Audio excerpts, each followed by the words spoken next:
Salut Mitch. Hey, comment ça va? Ça va Salut, bien? Mitch. Yes, merci, Hey, merci, Guillaume, merci, Max. Oh, merci. ça commence avec le Ah, chandail du Kraken, c'est de là. l'arrogance, Ouais. ça. Il affiche ses couleurs Ah, en c'est Je ça, porte partant. là. que ça, Max. Je porte que ça, là. Hey, je peux juste dire une chose, là. Honnêtement, l'entrevue avec Marie-Ève, c'était formidable. C'était une femme que je connaissais pas.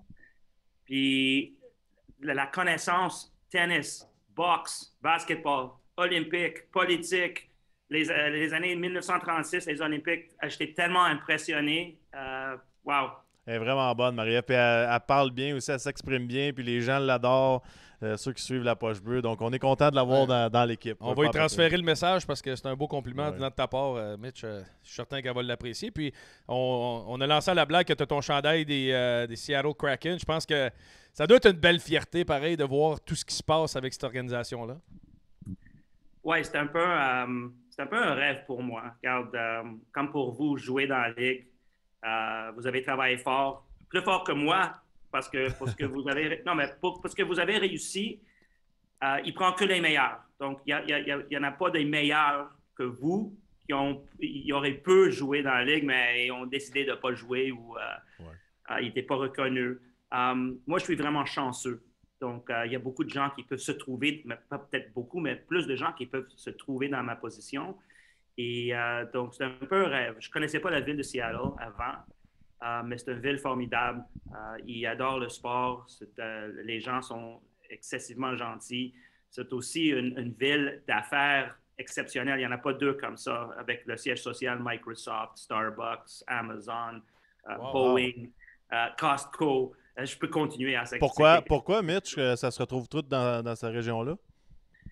Probablement, ça a commencé, mais c'est un peu coïncidence que Starbucks et Microsoft, mais après Microsoft, c'est devenu vraiment un centre pour logiciels et pour les compagnies dans l'information technique, dans l'informatique, en fait.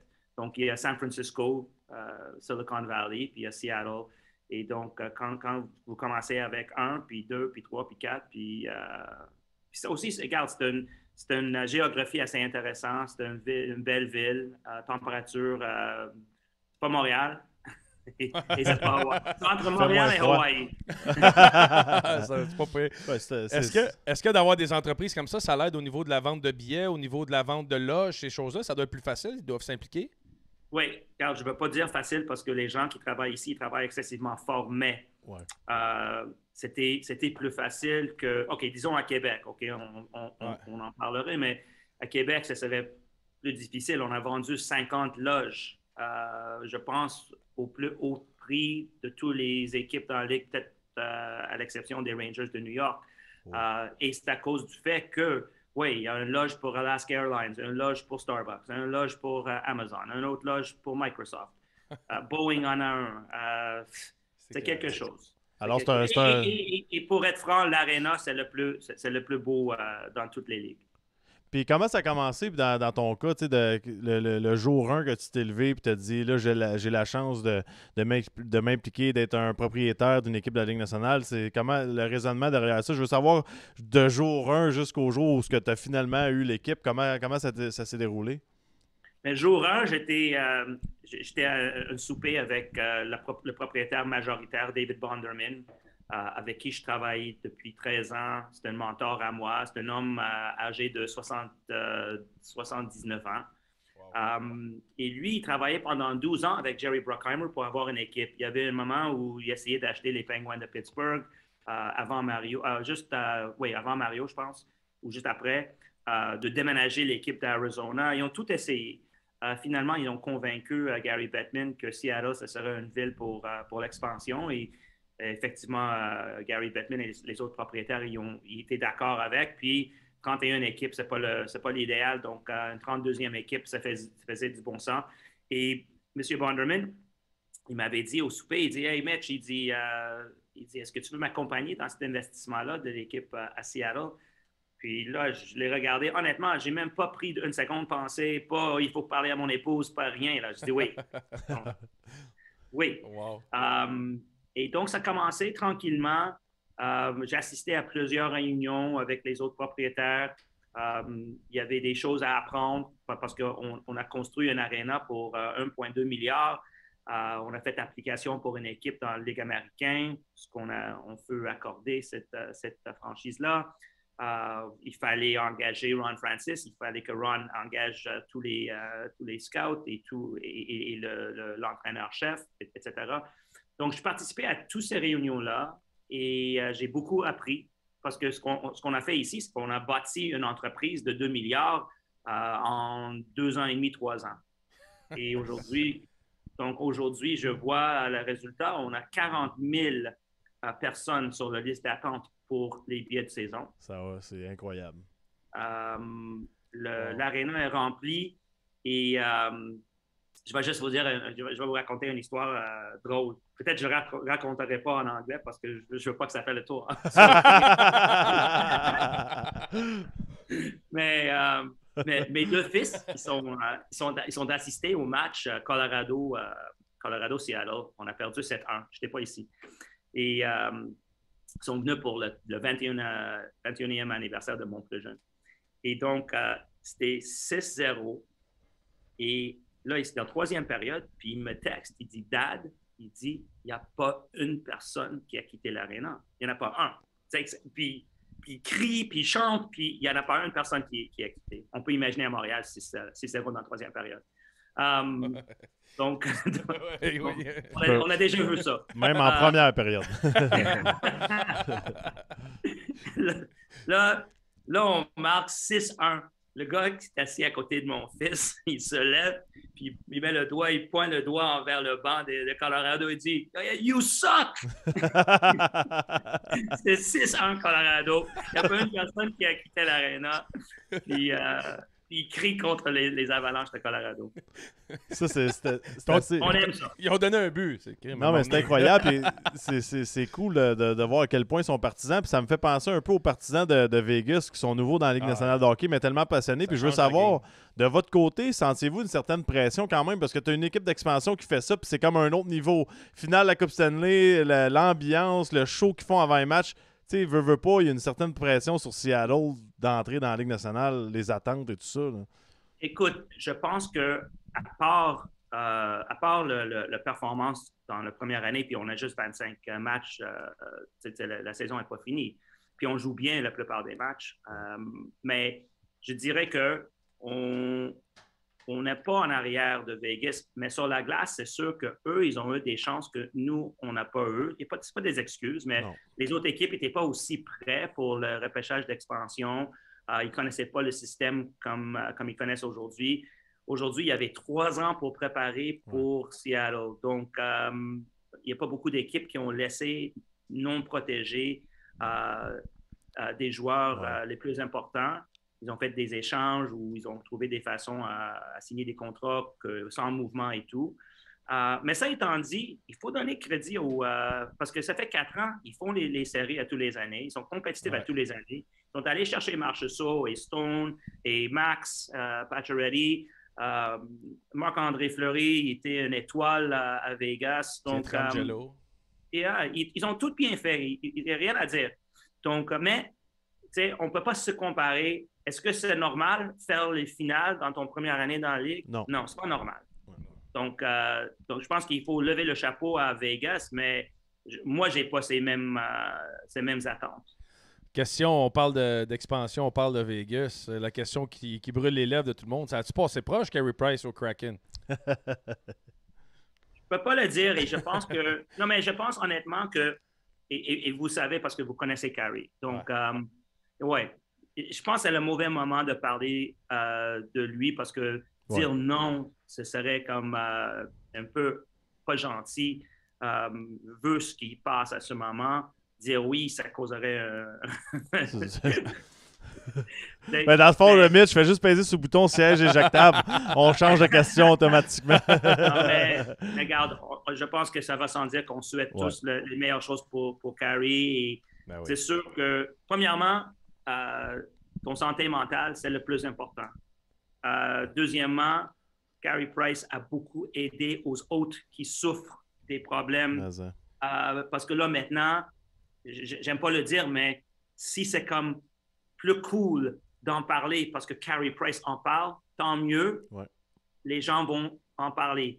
Si Carey Price dit, je vois un thérapeute, je subis des traitements, je prends mon temps, j'ai ma famille et mes amis alentour de moi, les autres vont dire, moi, je peux faire ce que Carey Price a fait. Si Carey Price peut le faire, si Carey Price peut quitter son travail, peu importe qu'il fait 10 millions par année. Ouais. Carey Price a mis son santé mentale avant tout. Ouais. Et ça, c'est le message qu'il envoie. Donc, je pense qu'on passe, c'est peut-être un mauvais moment pour Carey Price, mais un bon moment pour la santé mentale. Et je travaille beaucoup, beaucoup sur la santé mentale parce qu'on a tous dans notre famille des histoires, moi inclus.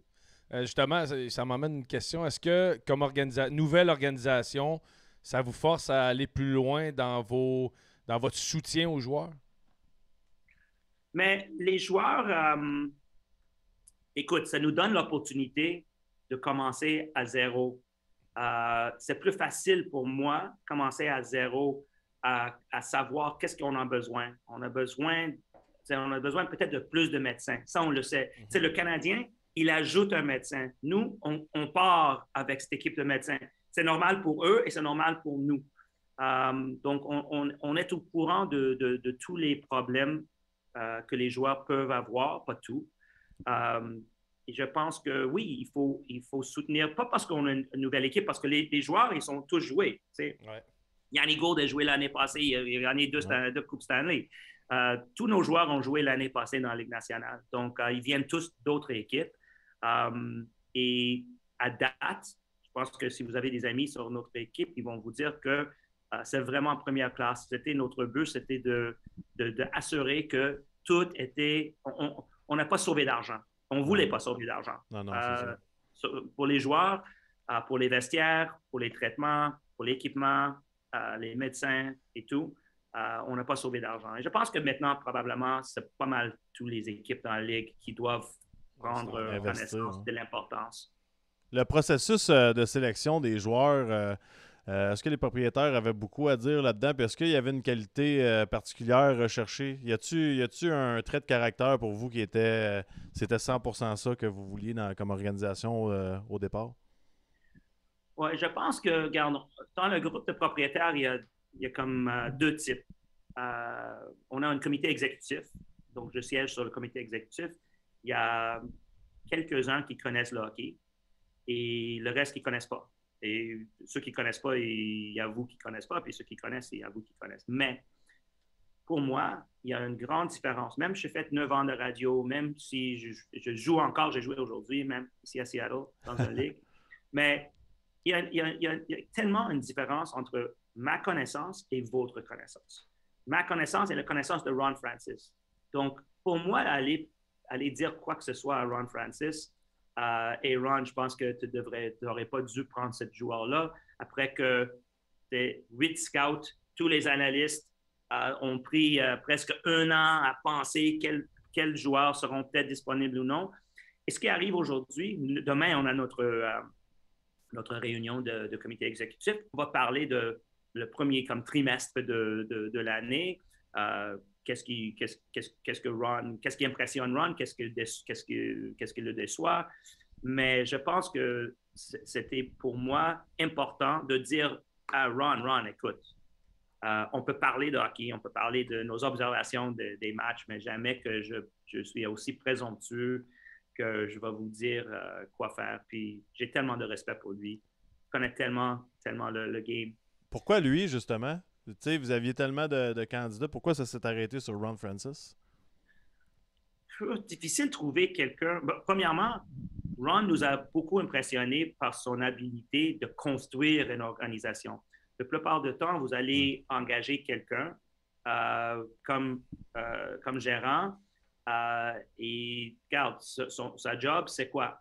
C'est d'engager l'entraîneur et de gérer l'entraîneur et gérer même pas les opérations de l'équipe, mais de gérer, day-to-day, qui va jouer, qui non. Mm-hmm. Ron a participé dans le dessin de l'aréna des vestiaires. Ron est allé chercher le premier analyste en analytique. Tout le département d'analytique, c'est Ron qui leur a engagé un après l'autre. Les gens qui venaient de MIT, de Harvard, les gens qui ont venu de Wild, de Minnesota et partout. Donc, Ron a beaucoup plus fait que simplement engager l'entraîneur et participer dans le repêchage d'expansion. Ça, c'est et le une, repêchage. il y a une question qu'on demande souvent à Montréal avec M. Molson. Par exemple, un gars comme Ron Francis, dois-tu demander au propriétaire à chaque fois qu'il fait quelque chose ou on lui donne la permission de faire ce qu'il veut? On a un budget. Notre budget, c'est le masse salarial. Donc, c'est pas si compliqué. Non. Non, Ron est venu nous voir. Ça, il a parlé publiquement, donc je peux le répéter. Il dit, regarde, je vais laisser de l'espace sur le masse salarial pour l'année prochaine parce que il y a des agents libres qui sont intéressants, peut-être même, on peut dire, plus intéressants que l'année passée. Ouais. Et donc qu'est-ce qu'on va dire? On va dire non, dépense tout et laisse-toi avec rien pour l'année prochaine. Non.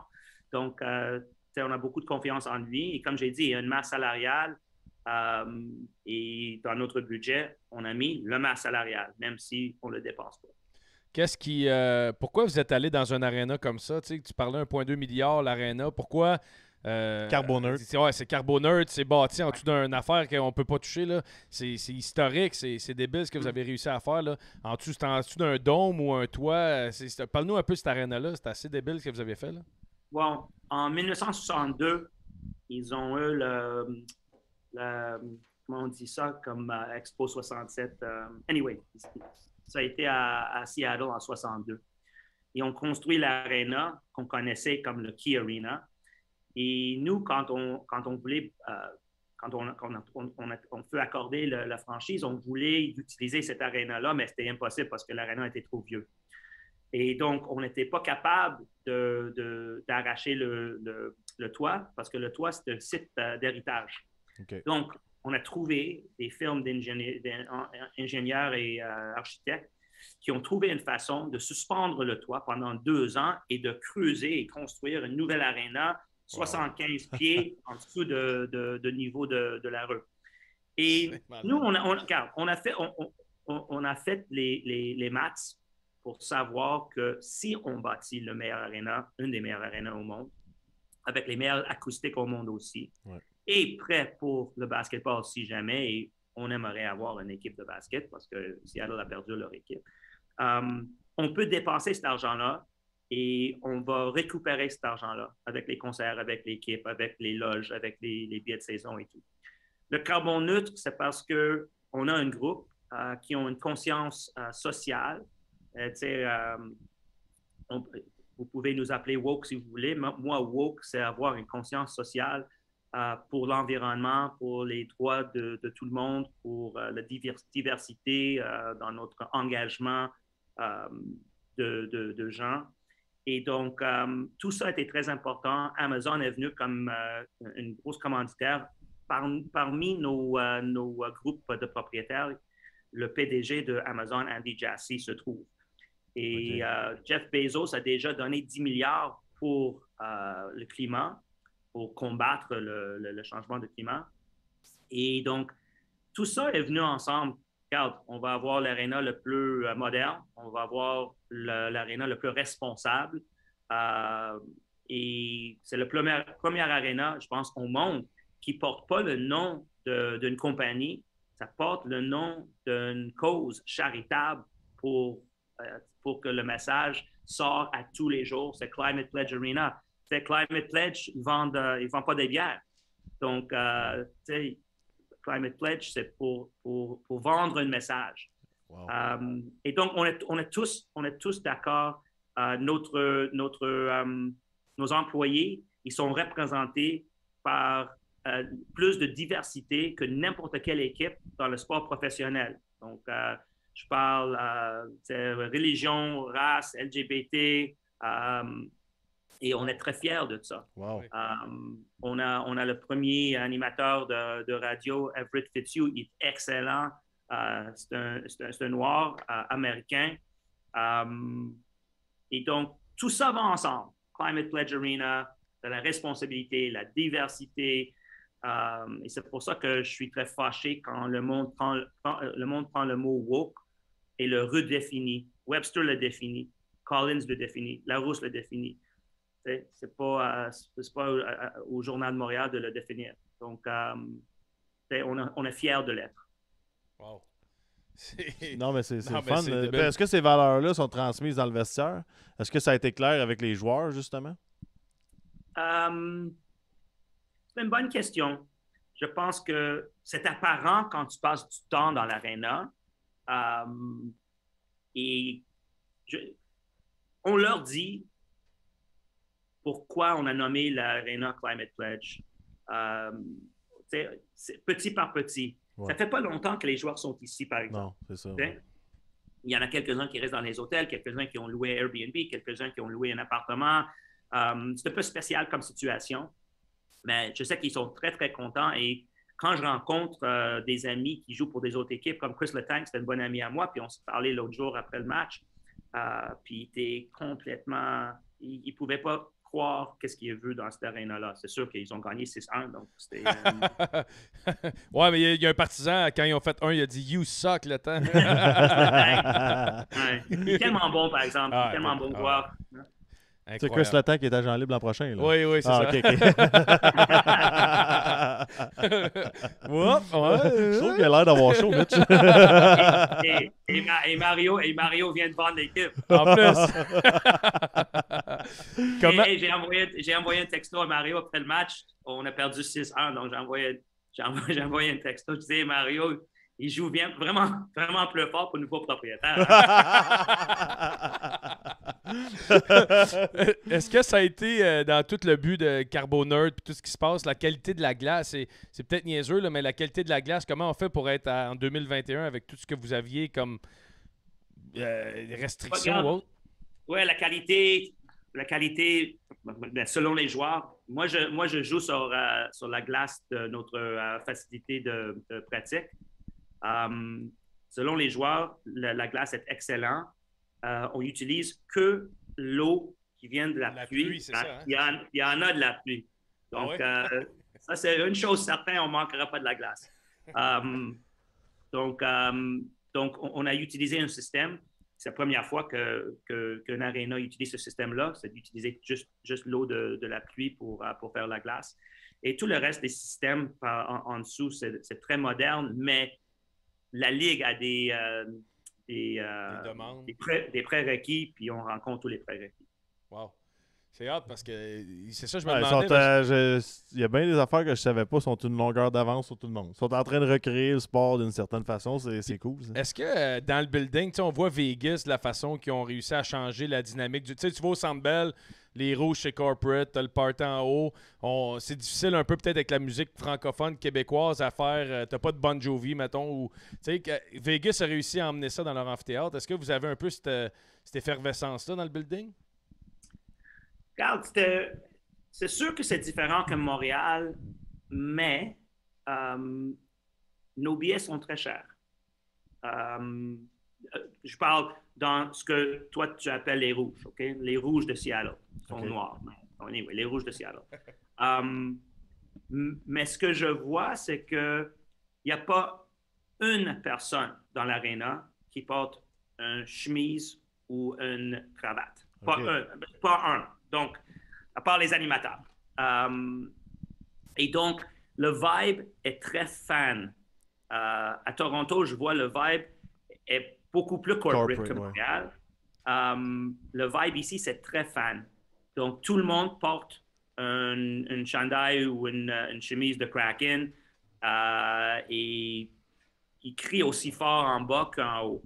Donc, je ne connais pas assez le marché comme... Car je n'ai pas 1000 amis ici comme j'ai à Montréal, mais je parle beaucoup aux gens et ils sont juste très excités d'avoir une équipe, mais c'est quand même, ça coûte quand même cher d'assister à un match. Okay. Et on est très conscient de ça. Mitch, tantôt, tu parlais de plein de gens qui tantôt et tout ça, puis ça m'intéresse, tu sais, des Jerry Bruckheimer, j'ai lu que tu avais eu des suspects avec des gens comme ça, des Bill Clinton, tout ça. C'est qui les personnalités qui ont eu le plus d'impact dans ta vie, qui t'ont aidé, qui te font réfléchir? Oui. Bien, avoir eu l'opportunité de siéger dans les conseils d'administration, dans les grands boardrooms avec des gens qui, en affaires, sont très, très respectés, sont des leaders en affaires. j'ai tellement appris. Souvent, j'étais comme, tu sais, je pouvais pas croire que j'étais là. Et je sais pas, et je veux pas être drôle, mais je sais pas si que toi, tu étais sur la glace avec Mario ou Wayne ou je sais pas, puis tu te demandes, regarde, comment je me trouve ici? C'est sûr que tu as travaillé fort, c'est sûr que tu mérites d'être dans la Ligue nationale, mais c'est quand même soit Wayne ou Crosby ou quiconque. Donc, moi tu sais, mon Wayne, puis mon Crosby, puis mon Mario, c'était les David Bonderman, les Jim Coulter, les Mark Rowan, les Gary Loveman. C'est les noms que toi, tu connais pas, mais c'est mes Gretzky, mes Crosby. Okay.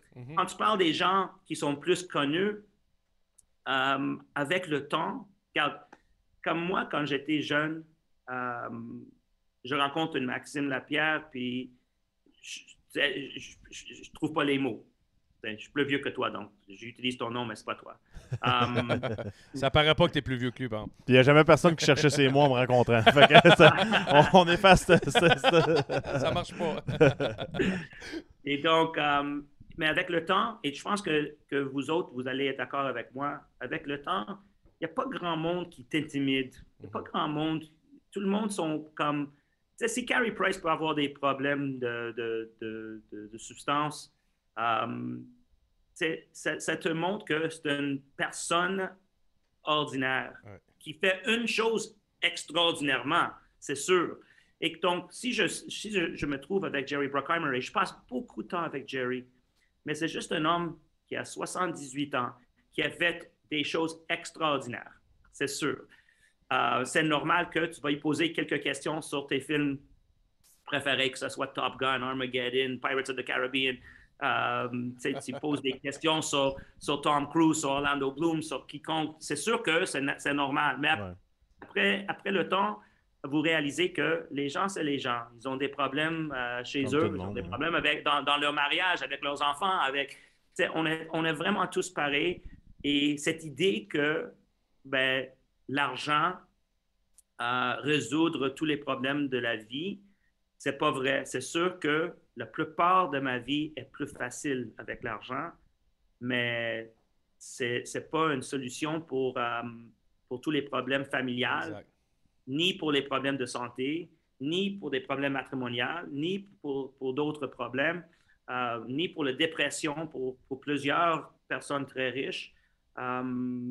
Donc, le message que je veux envoyer, c'est que les gens que, quand tu es jeune, tu penses sont hors normes, sont juste des gens normaux. Et c'est une bonne leçon à apprendre. On leur donne un statut, puis certains s'en donnent un aussi. Là. Mais Guillaume, tu sais quoi?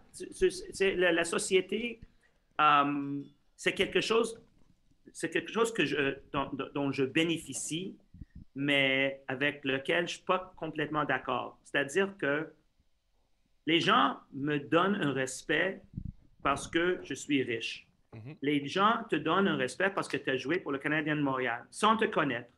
Donc, peut-être que je suis la pire personne au monde. Ouais. Peut-être que je suis le pire père au monde. Mais le monde, ils veulent me parler ou ils veulent mon opinion comme si mon opinion vaut plus que l'opinion de quelqu'un qui fait 50 000 par année. Et honnêtement, ce n'est pas vrai. Et le monde, ils veulent être avec vous, parce que vous avez joué pour le Canadien de Montréal, vous êtes deux gars très gentils. Mais c'est comme, on a un privilège parce qu'on a accompli certaines choses. Et donc, si on peut utiliser ce privilège-là pour faire des bonnes choses, pour prendre des bonnes positions, pour envoyer des bons messages aux jeunes en particulier, au moins, on va prendre la philosophie sociétale avec laquelle on n'est peut-être pas complètement d'accord, mais qui nous a privilégiés, puis on va faire quelque chose avec. Bon, j'aime ça. C'est incroyable. Ça, sortez-moi ce segment-là, c'est un beau message à la société, honnêtement.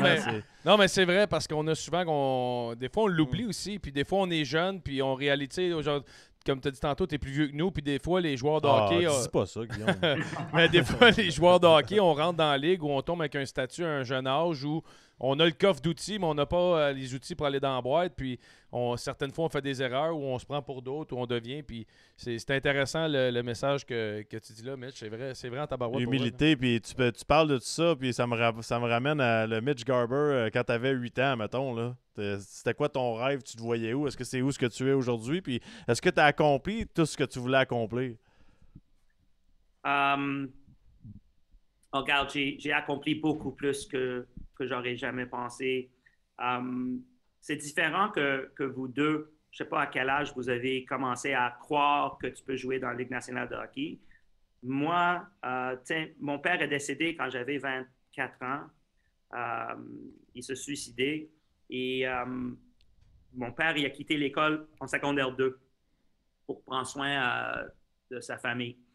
Et ma mère était enseignante à l'école primaire et mes parents ils voulaient que ma soeur et moi on fait l'université. C'était l'affaire la plus importante. Et donc, j'ai un parrain qui s'appelle Cookie Lazarus, que tu connais peut-être de nom. Et Cookie est avocat et mon père voulait vraiment que je devienne avocat.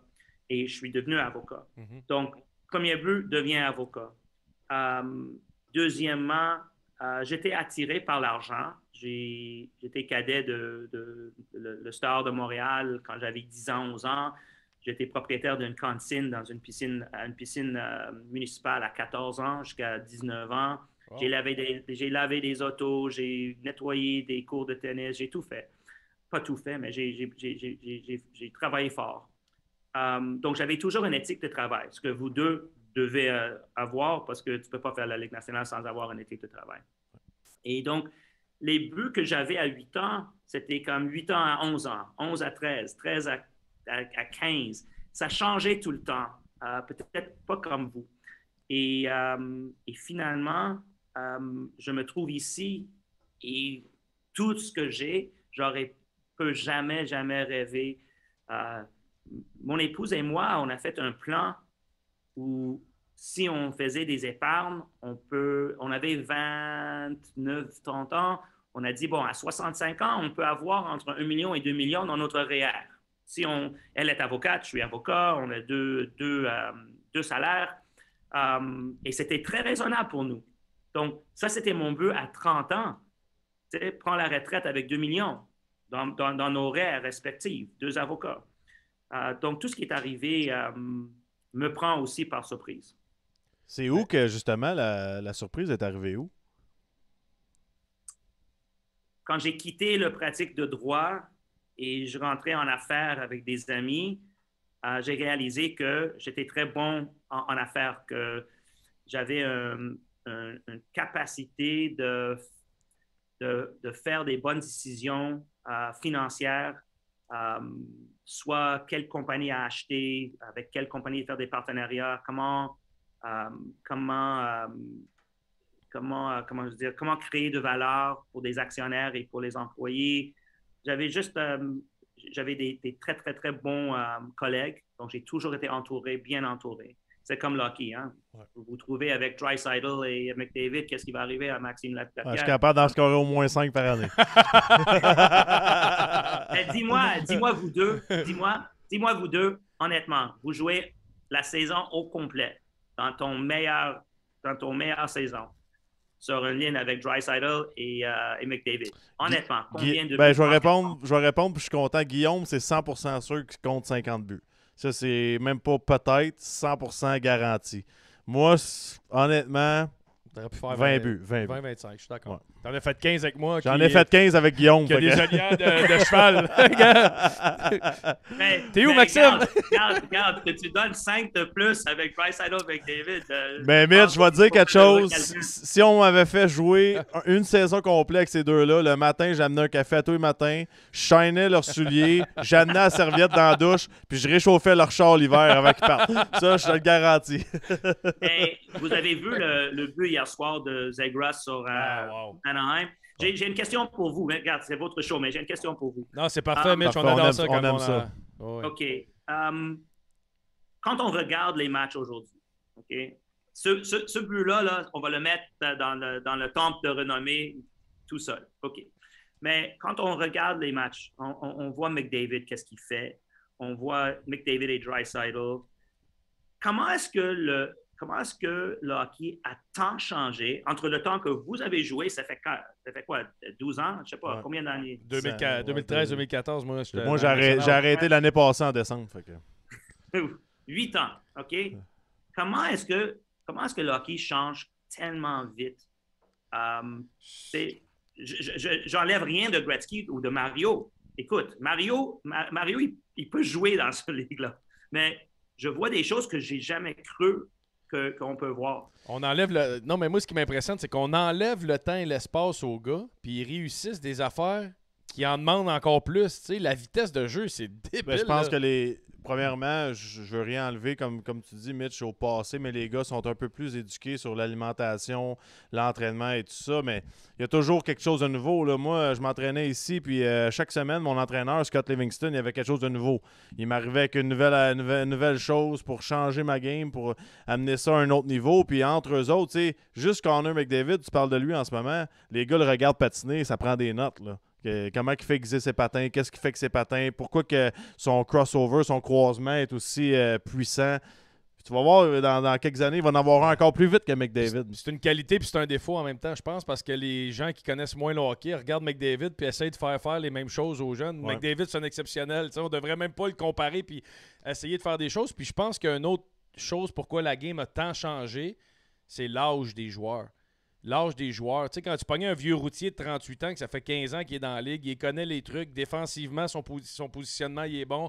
Tandis que quand tu rentres un Caulfield, un jeune, des fois, ça se peut qu'il se fasse prendre parce qu'il a le goût d'aller la chercher puis il a le goût de l'essayer. Fait que je pense que la vitesse enlève du temps et de l'espace, mais l'inexpérience en donne d'un autre côté. Mais en même temps, je pense qu'il y a beaucoup de... Oui, il y a le travail, il y a l'intention et tout ça, mais il y a aussi le talent inné. Là. Je pense qu'un gars comme...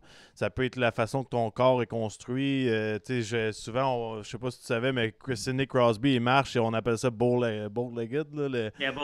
Les jambes sorties par dehors, puis il patine de la même façon, puis lui, ça lui donne la chance d'avoir plus de power. Donc, il y a quelque chose d'inné aussi. Ouais. Là, ça, les genoux par en dedans, c'est pas conseillé, les genoux par en dedans. C'est ce qu'on m'a dit, moi, c'était pas bon, ça a l'air. Je pense aussi les choses qu'ils font avec la rondelle. Depuis Pavel Datsyuk, par exemple. C'est comme... Qui a pensé à ça? T'sais, toe drag, ça n'existait pas toe drag. C'est quoi un toe drag? C'est tellement de choses que c'est dans mon époque et même le vôtre qui n'existait pas. Ah non, c'est débile. Quand tu regardes ça fait 8 ans, là, puis je regarde, puis je suis comme, wow, c'est un autre monde. C'est débile ce que les gars font. Puis moi, ce qui m'impressionne le plus, oui, McDavid m'impressionne. Crosby, mais moi, ce qui m'impressionne le plus, c'est des Corey Perry. C'est des gars qui ont été là dans l'autre ère, qui ont été des vedettes dans l'autre ère, puis qui sont encore là en 2021, puis qui réussissent à performer, puis à être bons. Moi, je trouve ça exceptionnel. On a un ici, Mark Giordano, il sort de protocole de COVID aujourd'hui, puis il va jouer demain soir, thank God. C'est exactement ça. C'est un autre dinosaure dans un sens du nouveau hockey qui réussit à s'adapter, puis il est incroyable. C'est vraiment hot. Là. Anyway, c'est juste intéressant parce que je regarde le basket et je regarde le football et je vois pas le même... L'évolution. Oui. Tom Brady, c'est le meilleur, mais il fait pas des choses qu'on n'a jamais vues. C'est vrai. C'est très, très, très bon. Peut-être Mahomes qui lance par en dessous, une nouvelle twist. Là. Le no-look. Oui. On regarde Federer, mais il y a 4 ou 5, 6 qui jouent pas comme Federer, mais on a Nadal, puis...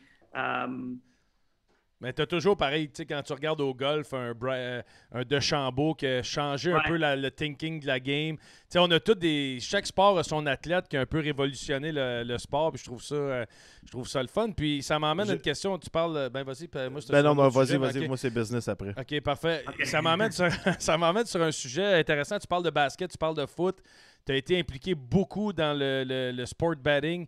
Dans toutes ces choses-là. Puis aujourd'hui, c'est rendu à un autre niveau, là, comment l'implication du sport betting. Puis on le voit à Ottawa, les sénateurs qui sont rendus avec Bet99. Bet99 qui est partout autour. Est-ce que c'est le futur du sport va passer par le gambling? Le futur du sport, ça va passer par l'interaction entre les partisans et le match qui, évidemment, c'est dans le betting. Donc, il y a une génération qui regarde le football de le NFL à tous les dimanches, mais ils ne savent pas dans quelle conférence les Jets jouent, ils savent qui ils ont sur leur équipe de fantasy. Ils savent même pas. Ça ne les dérange pas. Moi, parfois, je demande à mes fils, est-ce que les Jets peuvent jouer contre les Broncos dans le Super Bowl? Ils ne savent pas. J'ai dit, ils ne peuvent pas. Ils sont tous les deux dans la AFC. OK. Mais ils connaissent tous les joueurs. Mais ils connaissent juste les joueurs sur l'offensive parce qu'il ne faut pas connaître les défenses. Donc, c'est toute une génération différente.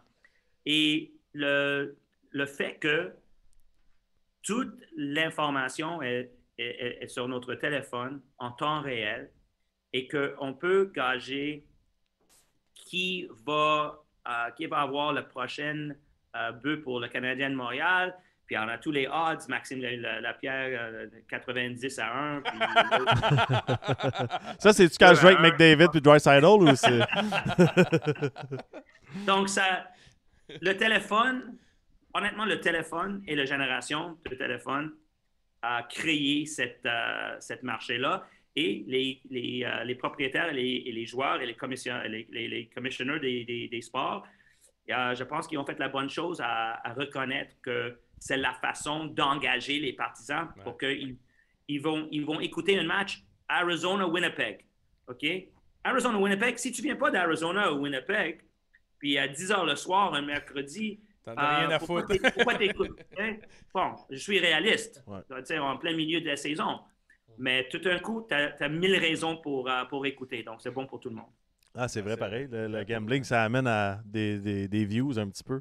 Puis ça m'amène, tu sais, t'as beaucoup de liens avec, dans ton passé, tout ça, avec Las Vegas. Puis on faisait nos recherches pour le Caesars Interactive Entertainment. Tu sais, t'as acheté quelque chose qui valait théoriquement 0$, puis ça a été vendu à 17 milliards.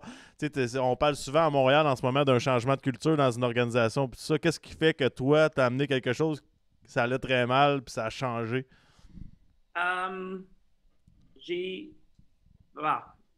C'est la chance et le timing et les bonnes personnes au bon moment. C'est comme on peut demander comment est-ce que le Canadien de Montréal il se trouvait l'année passée dans les finales. Ouais. C'était presque impossible. Tu joues la même saison 1000 fois. Combien de fois est-ce que les Canadiens vont se trouver dans le 5e match dans les finales? Sûrement une. Donc, elle est faite. Oh non! Donc, il fallait...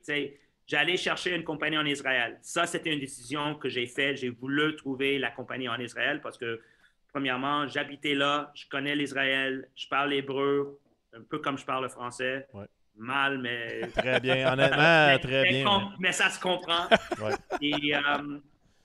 Et donc, la compagnie que j'ai trouvée était vraiment une bonne compagnie. Était rentable qu'on l'a acheté. Il fallait juste le professionnaliser. Okay. Et donc, on a aidé aux propriétaires de professionnaliser la compagnie, à engager les bonnes personnes. Parce que, tu sais, en affaires, il y a des gens qui sont très bons avec 13 employés, peut-être 50. Puis rendus à 100 employés, ils ne sont pas peu capables. Rendus à 1000, ils sont moins capables. Rendus à 5000, ils ne sont pas capables. Donc, comment est-ce qu'on peut créer une organisation avec la croissance qu'on veut, mais avoir les gens qui sont capables à chaque niveau? Et à chaque niveau, on laisse aller quelques personnes parce qu'ils ne sont pas capables. Donc, ça, c'est ce que je veux dire par la professionnalisation. Puis on avait beaucoup, beaucoup de chance et on a fait beaucoup, beaucoup de bonnes décisions au bon moment. Ça me fait penser quand on rencontre des Martin Brodeur. Tout le monde qui a réussi, c'est tout le temps ça. Le travail d'équipe, sont humbles, c'est tout le temps... Ben, c'est la qualité que je vois dans tous les Hall of Famers, c'est humble. Ouais. Ah non, mais c'est vrai, Mitch. Quand on reçoit ces gars-là, c'est la même chose que quand on te reçoit. Tu as quelqu'un qui a réussi dans ton domaine, autant qu'un Martin Brodeur, qu'un Sidney Crosby, puis vous avez toute cette qualité-là. Ouais, mais fais pas comme tu fais avec tous les invités d'envoyer des fleurs dans leur chambre d'hôtel, c'est bizarre. Là. Non, lui, je vais envoyer des chocolats. Ouais, ça serait. Mais je vais vous dire, pour moi, et j'utilise cet exemple-là depuis 15 ans. Pour moi, le modèle, c'est Mario Lemieux. Pour moi, c'est le modèle de humilité. Mario Lemieux, il ne va jamais dire combien de coupes il a gagné, combien de championnats, combien de médailles, combien de buts il a marqué, qui était meilleur que Gretzky ou Bobby Orr. Il ne va pas rentrer dans aucune conversation, Mario. Il va juste être Mario. Les gens vont le reconnaître Il va dire bonjour à tout le monde. Il va être poli avec tout le monde. Ouais. Et il ne va pas vouloir parler de lui. Et il va laisser les autres parler de lui. Tu sais, Mario, il joue au golf, il handicap 1 ou 2, je ne sais pas quoi. Il ne va pas en parler. Et pour moi, c'est le meilleur joueur de tous les temps. Ouais. Pour moi. C'est vrai. Moins de matchs joués. Wayne Gretzky, ce qu'il a fait, c'est assez débile. C'était un joueur de hockey. Dernière question pour moi, Mitch. Une fois qu'on a réussi, tu dis, je suis allé plus haut que mes attentes ou même mes rêves, mais une fois qu'on les a atteints, ces choses-là, à quoi on rêve après? Comment est-ce qu'on peut continuer de rêver? Mais il faut se demander, qu'est-ce que tu veux accomplir? On est ici sur cette terre pour 1 minute. C'est vraiment 1 minute. Et ça passe très vite. Je vous regarde, vous, je me regarde moi, et je ne veux pas penser qu'on a passé nos meilleurs moments. Juste parce que tu joues peu dans la Ligue nationale, ça ne veut pas dire que tu as vécu tes meilleurs moments. Et juste parce que j'ai fait de l'argent, ça ne veut pas dire que j'ai vécu déjà mes meilleurs moments. Je pense que j'ai une voix aujourd'hui au Québec et j'essaie de l'utiliser, OK, pour des bonnes choses. C'est sûr que sur Twitter, je vais trouver des méchants ennemis, peu importe ce que je vais dire. Ah, je te suis sur Twitter, là, ça va bien tes affaires, pareil, Mitch. Je vais dire, il faut être vacciné. Tu sais, les gens, ils viennent chez nous pour protester les paroles. Et c'est tellement évident. Tous les pays au monde et tous les médecins au monde, tout le monde savent que la vaccination, c'est une solution pour la COVID. Mais, tu sais, je parle de bilinguisme. Moi, je sais pour un fait que la connaissance de la langue anglaise va beaucoup aider à n'importe quel jeune dans le monde entier s'ils veulent, ils ou elles veulent travailler avec l'Internet, avec le marché global, mais en même temps, je suis un promoteur de la langue française. J'adore la langue française et même la culture québécoise. Mais si on commence à voir ça blanc et noir et blanc, comme c'est un ou l'autre, on ne peut pas être bilingue. Si on est bilingue, on va mettre en péril la langue française. Donc, j'aimerais parler de ça. Comment protéger la langue française sans coercion? La coercion, il ne marche jamais. Il ne marchait pas quand tes parents t'ont coercé à faire des choses. Et ça ne va pas marcher non plus quand tu vas forcer les gens. Tu ne vas pas parler anglais. Tu ne vas pas être capable d'aller étudier en cégep en anglais. OK? Tu vas voir ce qui va arriver. Ils vont écouter Netflix, ils vont écouter Snapchat, ils vont écouter TikTok, ils vont écouter en anglais. Ils vont vouloir apprendre l'anglais, ils vont l'apprendre. Donc, c'est controversial un peu, mais j'utilise le voix que j'ai. Ouais. J'essaie de l'utiliser pour lever les fonds pour les œuvres charitables et pour donner des opinions dans lesquelles je crois, et je sais très bien que je ne suis pas plus intelligent que n'importe qui, mais j'ai cette plateforme-là, je vais l'utiliser. Tu prends ton leverage puis tu l'emmènes à un autre niveau. Moi, Mitch, il reste un petit segment après. Attends, j'ai une dernière question. Non, t'as dit que c'était ta dernière question. Là, j'en ai une déjà. dernière, Mitch, avant qu'on passe à un dernier petit segment. Quand tu regardes le monde dans ton milieu, tu es rendu à 57 ans, tu regardes le nouveau propriétaire qui a acheté le Kraken qui a 78 ans.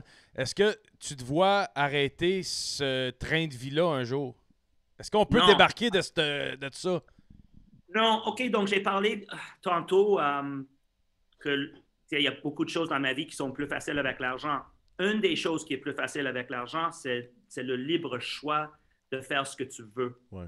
Tu sais, un gars qui travaille dans une mine d'or ou dans une mine à quelque part, il n'y a pas le libre choix. Il doit travailler jusqu'à 65 ans pour avoir sa pension.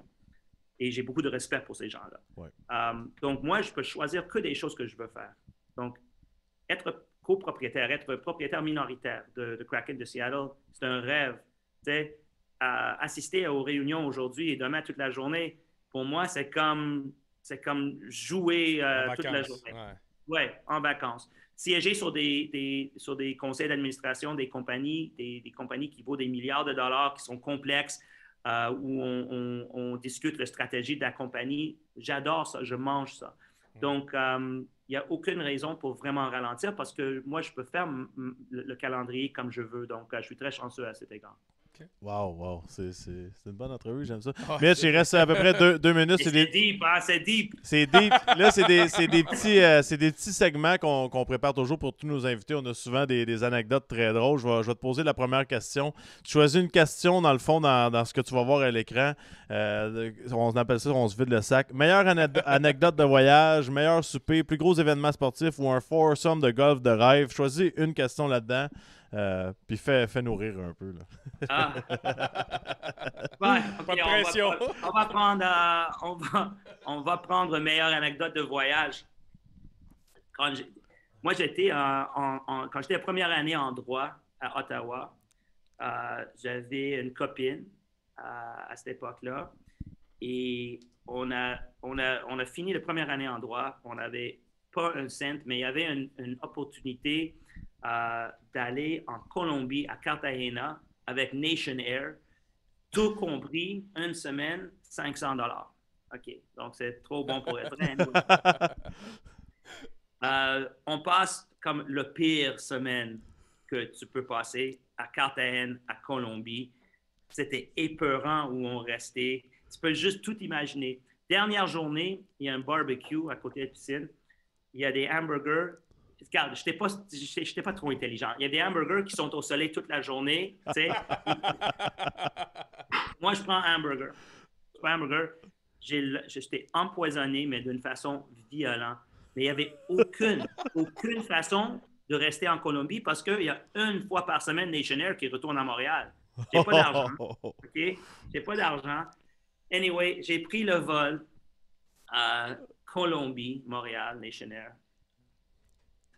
J'ai commencé le vol, croire que je vais mourir, et je finis le vol, vouloir mourir.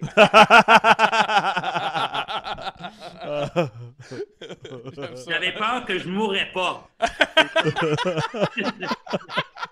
Fait que t'as passé ça dans la cabine en arrière, là, si je comprends bien. C'est horrible. C'est vraiment, vraiment horrible. Vraiment horrible. Tu veux une autre? Oui. J'allais à Atlantic City, j'avais 19 ans et avec un ami, on était là pour 3 jours. Après 3 heures, on a perdu tout notre argent. On dormait dans la voiture, OK? J'avais une carte de crédit SO que mon père me prêtait. Mais la carte de crédit SO, tu peux juste acheter une chose, OK? Donc, ça ne me donne à rien à part le gaz pour la voiture. On a dépassé tous les péages, parce qu'on n'avait pas l'argent pour payer le péage. Tous les péages de Atlantic City, New Jersey à Montréal, 9 heures de route, on a dépassé tous les péages sans payer. On parle ici d'un investissement de 1,25$. On a trouvé un SO, donc on était chanceux. Donc, anyway, j'ai des anecdotes de voyage sûrement.